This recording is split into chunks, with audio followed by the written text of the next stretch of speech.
colors are in. It is the day after Christmas and we have turned 6 full trays of hydroponic tulips, which is roughly about 600 stems.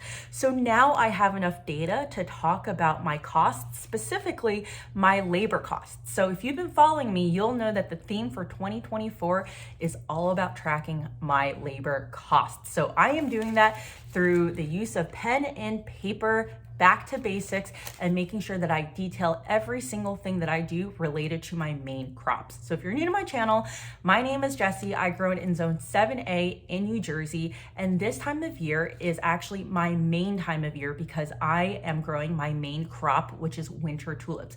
I grow them hydroponically in my basement, and between the months of December through late March this upcoming season, I will be forcing about 10,000 winter tulips.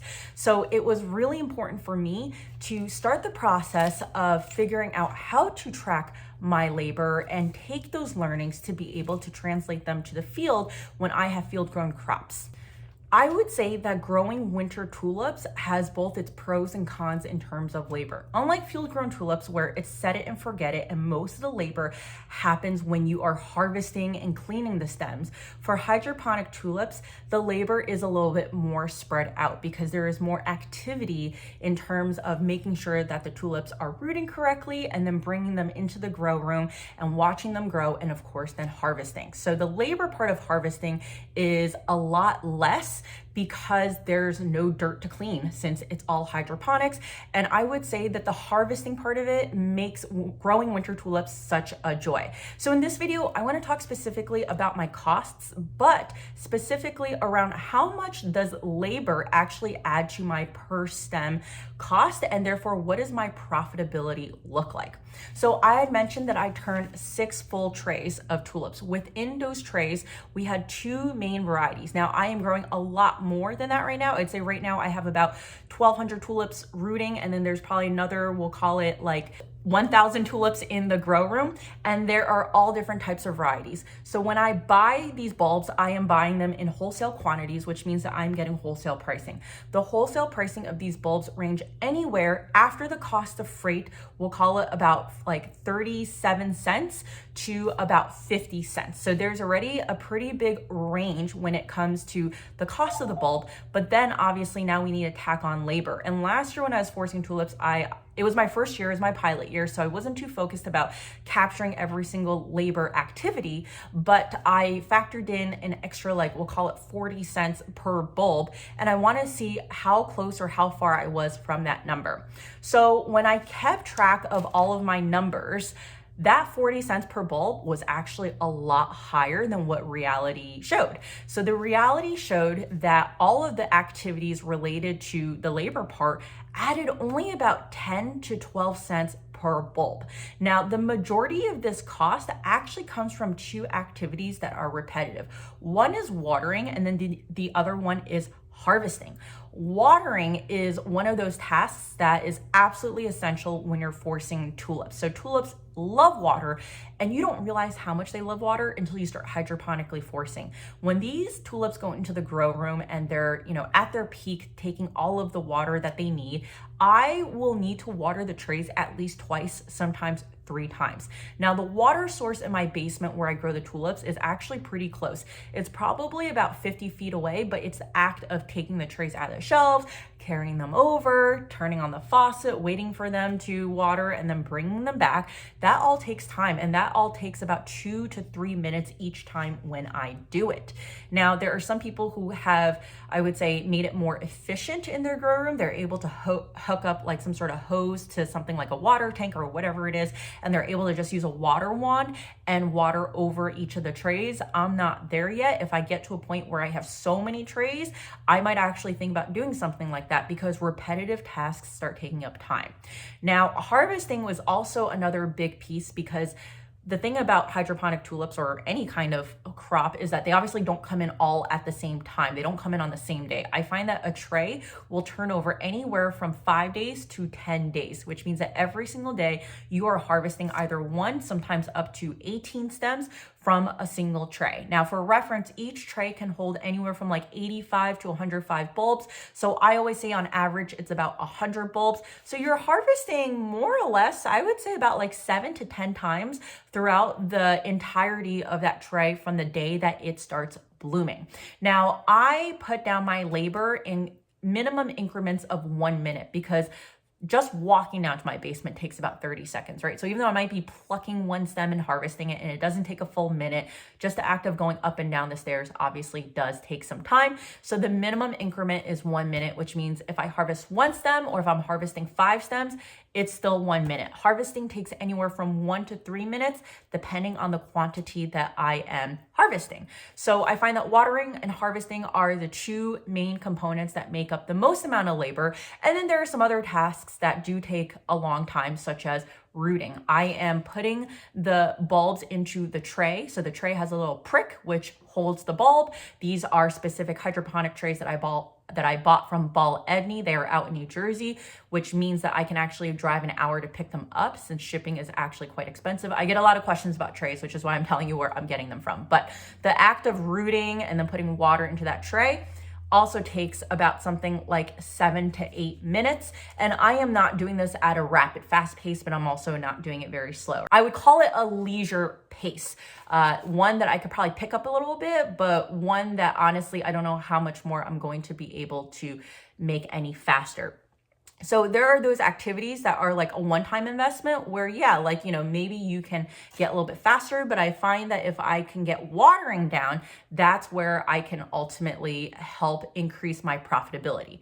Now, we're going back to this fact that I am only forcing about 10,000 tulips throughout the span of like 3.5 months.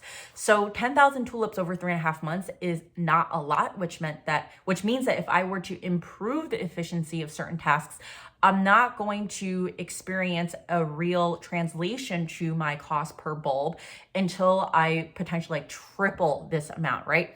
So what I found was that every single tray has basically about 35 to 45 minutes of labor that is needed to take that tray from rooting all the way to bloom. And so that's how I get an extra like 10 to 12 cents per stem.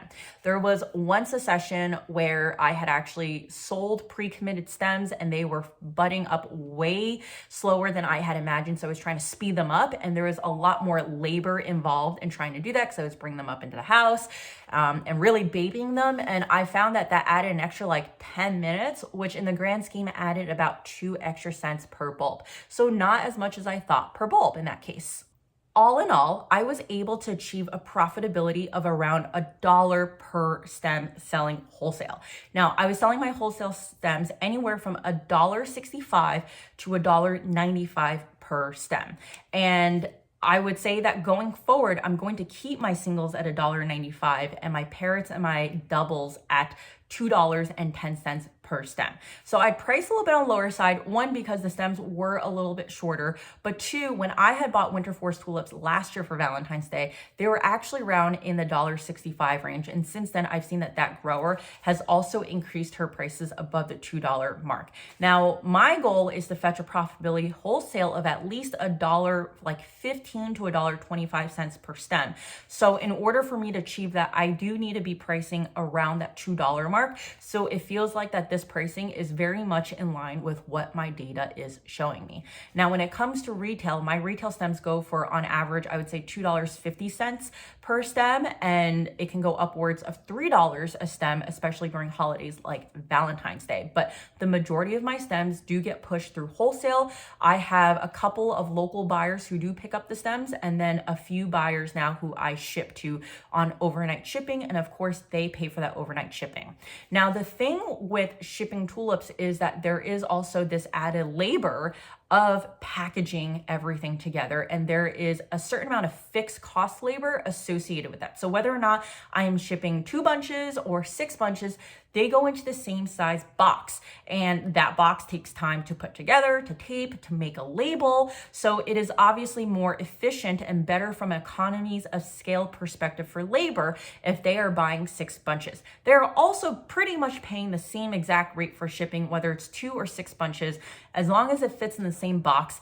they're paying the same rate. So it's really in their interest to buy more stems to even out that shipping. So we're gonna see how the shipping piece goes. I do have a wholesale buyer that is relatively local to me who buys like over 150 stems at a certain time. So I'm hoping to also be able to move a good amount of stems through that person, since pickup is always more desirable than shipping overnight. So these numbers for me are really exciting because one, they show that there is opportunity in winter forest tulips. I regret not growing more tulips for the Christmas holiday season. Last holiday season, it was my pilot year. I grew a bunch. A lot of them honestly kind of just sat in the cooler. I couldn't really move them because I didn't really have a market. This year, I'm a little bit more established in my local community where people know that I'm selling winter tulips, but I did also expand my customer base by offering overnight shipping, right? So again, I have that background in e-commerce shipping, but I also took a shipping course, which gave me more confidence. And I would say for the most part, things have gone pretty well so far. So the demand, at least in the month of December, was like impossible for me to keep up with at my small scale. I had basically sold every stem before they had bloomed to the point where I couldn't even get photos. And I'm finally able to get tulips for myself to also take photos of. So we're gonna see how this upcoming month goes, but it feels like I'm growing an amount that feels like a lot, but in reality isn't, because I've got a couple of CSAs. So I've got 15 people for 6 bouquets that are committed every other week. And I also sold 5 gift subscriptions, which are 3 bouquets. Now that's not a ton of stems, but because I am really just growing about 300 stems per week, now I add on the wholesale channel. And some of these wholesale buyers want to buy a lot. So 1 or 2 wholesale folks can actually clean me out. Or there could just be a bunch of smaller buyers who want more variety, and I might not be able to provide it for them because I just don't have the quantities in place for them to place 6 bunches at a given time. So I'm hoping that that will improve with Valentine's Day, and I'm hoping by taking more detailed records of just how tulips are moving this time of year, I'll be able to better forecast for next year in terms of how much I should be growing from a succession planting point of view. But if you're interested in downloading a template like this, I took Jenny Mark's free template that she has on her website. I will link it below. I just modified it to be more relevant for winter tulips because just growing winter tulips is very different from all the field tasks that you may have. So I found some of the columns to be irrelevant, but at the end of the day, this is really just about having pen and paper next to you in an area where you do the majority of the work. I find that typing on a phone, on a small keyboard, or even when your hands are dirty, you probably don't want to touch your phone. I find that it's just a lot easier to have pen and paper. And then when a tray turns over, I end up inputting this into a Google Sheets so that I have a bird's eye view of all of my trays. Right now I am on tray 28 and you can start seeing patterns, right? So it was just really interesting to me to see 6 trays consistently show 10 to 12 cents per bulb of additional labor. It was also interesting to see just like what that turnover time looks like. They are all roughly the same. Now, again, I was only growing singles. So once we get into doubles and parrot territory, it's gonna start looking different. And I will report back on how that potentially impacts my cost of labor per bulb. So I hope this video was helpful for you. Let me know if you have any questions in the comments below, particularly if you're also forcing winter tulips, if you're keeping track of these costs and what you see, because a lot of these costs are going to be super personal in the sense that if your water source is non-existent in the place where you grow, you're going to be spending a lot more time on watering, right? So it's going to differ for everyone's situation. Anyway, I hope everyone had a wonderful holiday season and I will see you in the next video.